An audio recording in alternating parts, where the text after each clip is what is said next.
नमस्कार दोस्तों, जय श्री राम। क्या होगा अगर फार्म बिल वापस लिया जाता है? क्या होगा अगर किसान आंदोलन और तीव्र हो जाता है? और क्या होगा कि किसान आंदोलन में जो अराजक तत्व है अगर उनकी गिरफ्तारी हो जाती है? इस किसान आंदोलन में कितने किसान हैं और कितने बाहरी तत्व है? सभी मुद्दों पर बात करेंगे। बने रहिए हमारे साथ, देखते रहिए व्यूज विद वेदांत।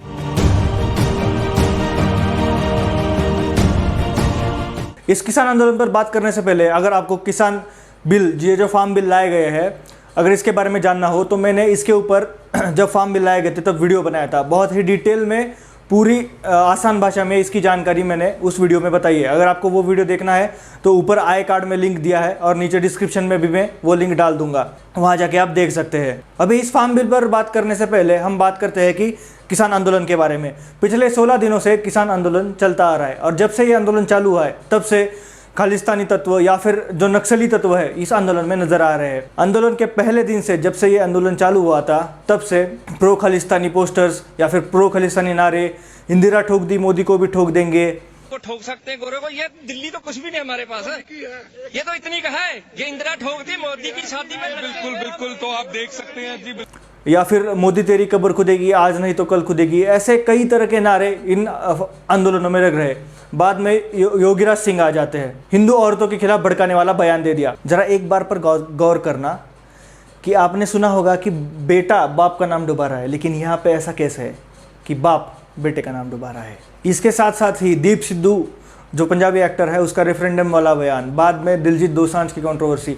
मतलब पूरे बाहरी तत्व, किसान छोड़कर बाहरी तत्व इस आंदोलन को हाईजैक कर लेते हैं। इसके साथ साथ ही बहुत ही अच्छी घटनाएं भी होती है, जहां पर जो बिल्किस दादी है, जो शाहीन बाग वाली बिल्किस दादी जिसका नाम फोर्स में भी आया था, उस दादी जब किसान आंदोलन में शामिल होने के लिए आई थी तब किसानों ने उसको पुलिस के हवाले कर दिया। और बाद में जब भीम आर्मी वाले चंद्रशेखर रावण जो है उसके भीम आर्मी वाले कुछ लोग किसान आंदोलन में शामिल होने पहुंचे तो उनको भी किसानों ने खदेड़ दिया। ये बहुत ही अच्छी बात है और इसको सराहा जाना चाहिए। इसके साथ साथ ही कुछ दिनों बाद, मतलब जैसे ही आंदोलन चालू होता है, दिल्ली की तरफ किसान बढ़ते हैं और दिल्ली बॉर्डर पर इन किसानों को, ये सब किसान जमा होते हैं। उसके साथ साथ ही ये वही गैंग जो पिछले साल नवंबर दिसंबर के महीने में फरवरी तक टीवी पर झलक रही थी, टीवी पर कंटिन्यूसली आ रही थी और अपने ट्वीट्स के जरिए प्रोपेगेंडा फैला रहे थे, वही गैंग किसान आंदोलन में दिखने लगती है। वही जेएनयू वाले डफली गैंग, बाद में वही भीम मीम वाले लोग, वही जिहादी गैंग, वही एसएफजे वाले लोग भी इसमें शामिल हो जाते हैं। और एसएफजे का खुला समर्थन इस आंदोलन के ऊपर एक प्रश्न चिन्ह खड़ा करता है। एसएफजे मतलब सिख फॉर जस्टिस, जो प्रो खालिस्तानी संगठन है और खालिस्तान के सपोर्ट में जो काम होता है उसको सिख फॉर जस्टिस, इस लंदन बेस्ड संस्था का पूरा सपोर्ट होता है। तो बाद में यही सिख फॉर जस्टिस का खुला समर्थन इस किसान आंदोलन को मिलता है। वही आम आदमी पार्टी के लोग जो शाहीन बाग के वक्त या फिर पिछले साल सीएए के वक्त जो आंदोलन में जाकर सहभाग ले रहे थे, वहाँ पे शामिल हो रहे थे। फिर कांग्रेस वाले वाइट कॉलर किसान जो कि लेदर के शूज पहन के, वाइट शर्ट पहन के अपने आप को किसान कहला रहे थे, वो भी इस आंदोलन में शामिल हो जाते हैं। वही कम्युनिस्ट गैंग, सीपीआई के नेता भी इस किसान आंदोलन में शामिल हो जाते हैं। और मैं बता दूँ, जितने भी यूनियन बने हुए हैं, किसान यूनियन जो बने हुए हैं, उसमें से ज़्यादातर जो यूनियन है वो कम्युनिस्ट है, वो कम्युनिस्ट आइडियोलॉजी पर चलते हैं और उनका पैसा ज़्यादातर नक्सल फंडिंग से आता है। ये बात हमने तब भी कही थी जब 2018 में जो किसान मोर्चा हुआ था मुंबई के ऊपर, जो लाल कपड़े पहन के किसान मुंबई की तरफ चल पड़े थे और उनके पैरों की फ़ोटो, उनके पैरों में से जो खून आ रहा था उसकी फ़ोटो तब सोशल मीडिया पर बहुत ही वायरल हुई थी। उस किसान आंदोलन के वक्त भी हमने कहा था कि ये जो आंदोलन है वो नक्सलियों से प्रेरित है और इस किसान आंदोलन में भी ज़्यादातर लोग जो है वो नक्सल सिंपैथाइजर है। ये भी हमने किसान आंदोलन के पहले ही कहा था। बाद में इस आंदोलन का नक्सल सिंपैथाइजिंग चेहरा तब सामने आया जब भारतीय किसान यूनियन का सेक्रेटरी जब वो स्पीच दे रहा था, तब उन्होंने यूएपीए के तहत गिरफ्तार शहरी नक्सलवादी जैसे अरुण फरेरा, वर्नन गोंसाल्विस, सुधा भारद्वाज या फिर आनंद तेलतुंबड़े, वरवरा राव, इन शहरी नक्सलवादी जो भीमा कोरेगांव जो राइट्स हुए थे उसमें इनका हाथ था। इन नक्सलवादियों की गिरफ्तारी यूएपीए के तहत होगी। इनको छोड़ने की मांग भारतीय किसान यूनियन द्वारा की गई। उसके साथ साथ ही दिल्ली दंगों में जिन्होंने आईबी ऑफिसर अंकित शर्मा या फिर कांस्टेबल रतन लाल और इन तरीके से तमाम हिंदुओं की जानें ली थी, दिल्ली हिंदू विरोधी दंगे के मास्टरमाइंड खालिद सैफी, उमर खालिद या फिर ताहिर हुसैन, इन जैसे मास्टरमाइंड को छोड़ने की मांग भी इस सभा में की गई और बाद में इनके सपोर्ट में पोस्टर भी इस सभा में चलाए गए, दिखाए गए।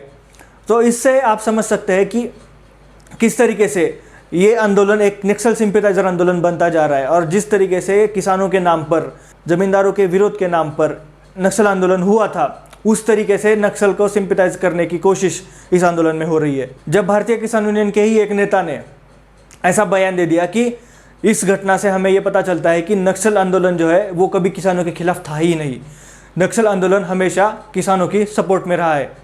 इस तरीके से खुलेआम नक्सलवाद के सपोर्ट में जो सरेआम हमारे आदिवासी भाई बहनों को मारते हैं या फिर हमारे सुरक्षा बलों को मारते हैं, उनके सपोर्ट में खुलेआम नारे इस आंदोलन में लग रहे हैं।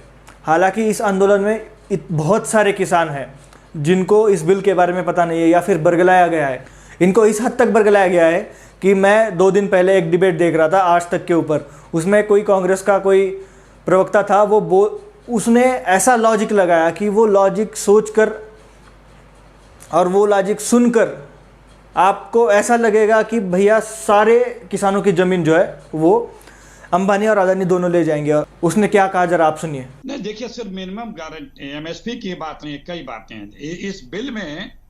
5 बड़ी महत्वपूर्ण बातें और 3 बिल का लंबे लबाब एक ही है। एक बिल कहता है कि आप जितना चाहोगे उतना स्टोर कर सकते हो, कोई आप ब्लैक मार्केटिंग करो, होर्डिंग करो, आपको कोई रोक नहीं है। और जब आप स्टोर करोगे तो अपने हिसाब से निकालोगे, मार्केट का दाम उसी तरह से आप उछाल करके बेचते रहोगे। दूसरा बिल कहता है कि जो आप चाहोगे किसान से वही बोवाओगे। तीसरा बिल ये कहता है कि जिस रेट पे आप चाहोगे खरीद लोगे और जिस रेट पे चाहोगे उस रेट पे ही आप बेचोगे। ये 3 हो गया। चौथा, पांचवा और महत्वपूर्ण और खतरनाक है, जब ये सब चीजें धीरे धीरे खत्म होंगी तो ये इनका लक्ष्य है।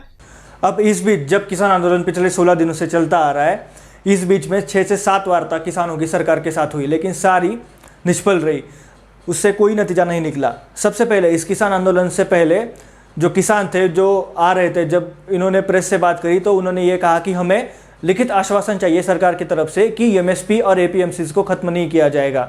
जबकि सरकार ने दर्जनों बार, सरकार के मंत्रियों ने, खुद पंतप्रधान नरेंद्र मोदी जी ने मन की बात में और दूसरी जगह पर भाषण देते हुए ये कहा था कि एमएसपी कहीं नहीं जा रही, एमएसपी को खत्म नहीं किया जा रहा। लेकिन फिर भी बिल में एमएसपी का उल्लेख नहीं है। ये कारण देकर ये किसान पहले सरकार से लिखित आश्वासन चाहते थे, लेकिन जब अभी सरकार ने 2 लिखित आश्वासन भेजे, लिखित प्रस्ताव भेजे, तो इन प्रस्ताव को किसानों ने ठुकरा दिया और ये कहा कि जब तक ये बिल वापस नहीं लेंगे तब तक हम आंदोलन खत्म नहीं करेंगे।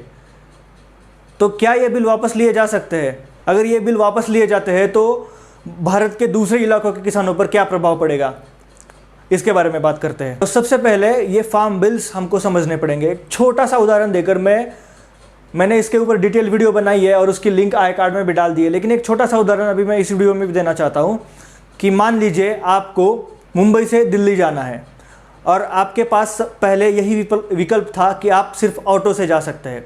मतलब मुंबई से दिल्ली जाना है तो आपको सिर्फ ऑटो लेना पड़ेगा, दूसरी कोई सुविधाएं आपके पास उपलब्ध नहीं थी। लेकिन अब आपको ये कहा गया कि आपको ऑटो के साथ साथ आप फ्लाइट से जा सकते हैं, आप रोड से भी जा सकते हैं और रोड में आप चाहे तो एसयूवी में जाए, चाहे आप अपनी खुद की गाड़ी में जाए, 4 व्हीलर कार में जाए, या फिर आपको वॉल्वो बस में जाना है वॉल्वो बस में जाए, या फिर आपको सरकारी बस में जाना है जो गवर्नमेंट की बसेस होती है उसमें जा सकते हैं, और अब आपको चाहे तो आप ऑटो में भी जा सकते हैं। मतलब आपके पास ऑटो का विकल्प है, उसके साथ साथ ही 10-12 विकल्प आपको और खुले कर दिए गए। तो आप क्या कहेंगे कि आप ये कहेंगे कि हमें दूसरे 10-12 विकल्प नहीं चाहिए और हमें सिर्फ ऑटो से ही जाना है? आप नहीं कहेंगे, आप ये देखेंगे कि आप कितने जल्दी वहां तक पहुंच पाते हैं। अगर आपके पास उतना पैसा है तो आप फ्लाइट से जा सकते हैं, नहीं आप गाड़ी से भी जा सकते हैं। लेकिन अभी इस किसान आंदोलन में यही मांग कर रहे हैं किसान की जो इनको विकल्प खोला गया है वो विकल्प इनको नहीं चाहिए। इनको सिर्फ वही मंडी में, जो टिपिकल मंडी में जाकर उनको अपना अनाज बेचना है। तो अब बात करते हैं कि अगर ये बिल वापस लिए जाते हैं तो किस पर सबसे ज़्यादा प्रभाव पड़ेगा। तो अगर ये बिल वापस लिए जाते हैं या फिर ये बिल जो है रद्द किए जाते हैं तो ये उन किसानों के साथ नाइंसाफ़ी होगी जो किसान इस बिल की मांग पिछले 50 सालों से कर रहे हैं। पिछले 20 सालों से ये मांग इतनी बड़ी थी और जितने भी एग्रीकल्चरल रिपोर्ट प्राइवेटली हो या सरकार ने इस पिछले 20 सालों में बना है, गवर्नमेंट किसी की भी हो, उस रिपोर्ट में यही कहा गया था कि ये जो मोनोपोली है मंडियों की वो खत्म कर देनी चाहिए। तो अगर ये बिल वापस लिए जाते हैं तो दूसरे किसानों पर नाइंसाफी होगी। इस आंदोलन में देखा जाए तो मेनली पंजाब के किसान हैं, हरियाणा के कुछ हिस्से के किसान हैं और वेस्टर्न यूपी के किसान सबसे ज़्यादा है। ईस्टर्न यूपी के भी किसान इस आंदोलन में नहीं है, या फिर जो भी दूसरे क्षेत्र से वहाँ पर किसान आंदोलन को समर्थन देने के लिए गए हैं, वो किसान नहीं होकर वो एक राजनीतिक पार्टियों के टट्टू है। वो मैं बता सकता हूँ क्योंकि हमारे यहाँ से भी महाराष्ट्र में से 15-20 लोग या फिर 50-100 लोग कहीं गए थे महाराष्ट्र के जो स्टेट मिनिस्टर है बच्चू कडू उसके साथ। तो बच्चू कडू एक ऐसा आदमी है जो किसानों के हक में बात करता है, लेकिन यहाँ पे महाराष्ट्र में किसानों के ऊपर इतनी आपदा आ चुकी है, किसानों को अभी तक बाढ़ की वजह से या फिर बारिश की वजह से उनका नुकसान हुआ था, उनको जो आश्वासन दिया गया था उसके पैसे भी अभी तक उनको नहीं मिले, और ये भाई साहब दिल्ली में जाकर आंदोलन को समर्थन दे रहे हैं।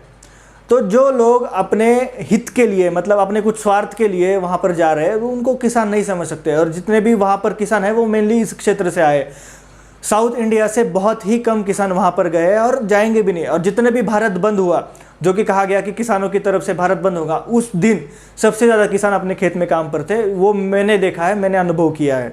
और इस बिल के बाद देश में एक ऐसी परिस्थिति तैयार हो गई है कि जहाँ पर एक किसान है, एक क्षेत्र का किसान है, पंजाब हरियाणा या फिर वेस्टर्न यूपी का, जो बात कर रहा है कि इस बिल की वजह से किसानों के सारे अधिकार खत्म हो जाएंगे। लेकिन वही भारत के दूसरे क्षेत्र में, जहाँ पे नॉर्थ ईस्ट हो या फिर मिडिल इंडिया हो या फिर साउथ इंडिया हो, सारे क्षेत्र के किसान जो है इस बिल का समर्थन कर रहे हैं और पूरे जोर से समर्थन कर रहे हैं।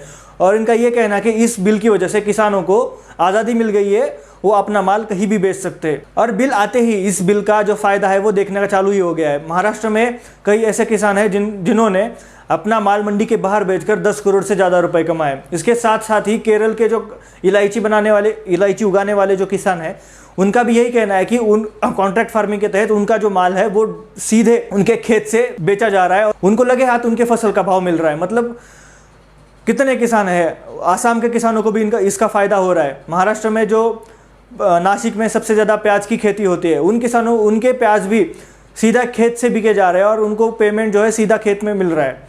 मतलब जब भी प्याज बिके तभी उसी वक्त उनको पेमेंट मिल रहा है। तो भारत के बाकी क्षेत्रों में कितना फ़ायदा ये फार्म बिल पहुंचा रहे हैं, ये आप थोड़ा सर्च करके देख लीजिए।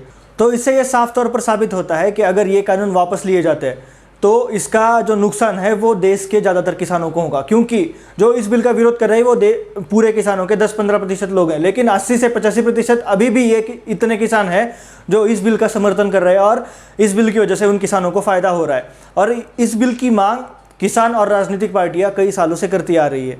तो जाहिर सी बात है कि ये आंदोलन जल्दी खत्म नहीं होगा और ये भी देखना पड़ेगा कि ये आंदोलन कौन सा मोड़ लेता है, कौन सी मांगे किसान नेता है भारतीय किसान यूनियन के, जो उस आंदोलन का प्रतिनिधित्व कर रहे हैं, वो अपनी कौन सी मांगे सरकार की तरफ रखते हैं। क्योंकि जाहिर सी बात है किसान ये जो बिल है वो वापस तो नहीं लिए जाएंगे। तो कौन सी मांगों पर यह आंदोलन खत्म होगा और ये आंदोलन कौन सा मोड़ लेगा, ये देखने वाली बात होगी। हम इस आंदोलन को क्लोजली फॉलो करेंगे और आगे आपको अपडेट देते रहेंगे। तो अपडेट पाने के लिए अभी चैनल को सब्सक्राइब कर दीजिए और बेल आइकॉन दबा दीजिए, तो आपको आने वाली वीडियो की नोटिफिकेशन जल्द से जल्द मिल जाएगी। वीडियो को लाइक करिए और आप कुछ कहना चाहते हैं, कुछ बताना चाहते हैं तो आप कमेंट सेक्शन में बता सकते हैं। हमारे सोशल मीडिया हैंडल्स की लिंक आपको डिस्क्रिप्शन में मिल जाएगी, वहां पर जाकर आप हमें फॉलो कर सकते हैं। तो वीडियो देखने के लिए आपका बहुत बहुत धन्यवाद। मिलते हैं आपको अगली वीडियो में, तब तक के लिए जय हिंद, जय श्री राम।